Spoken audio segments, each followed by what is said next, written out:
首先多謝主辦單位啦 ，MIB 同埋Francis 啦、Joseph 啦，同埋 AI 啦，同埋各位嗰個judges 嘅。咁我哋好高興咧，就俾 Chosen 做個 Most Influential Brand Award 啦。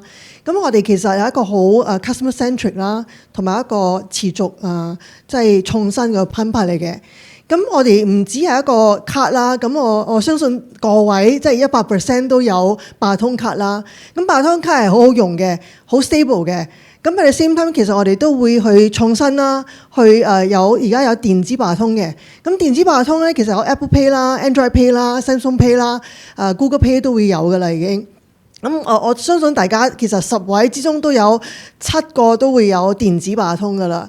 咁我哋唔止喺local 嘅 market 做得好好啦，咁喺交通方面、喺 retail 方面咧都有個 penetration 啦。咁而家喺outbound wallet 咧，你哋如果有留意到我哋最近嘅 promotion 咧，就係其實 PayPay 即係有 PayPay 嘅一個 partnership 啦，喺日本都可以用到噶啦。咁非常嘅方便嘅，因為見到好多人喺度點頭，應該都係用過嘅。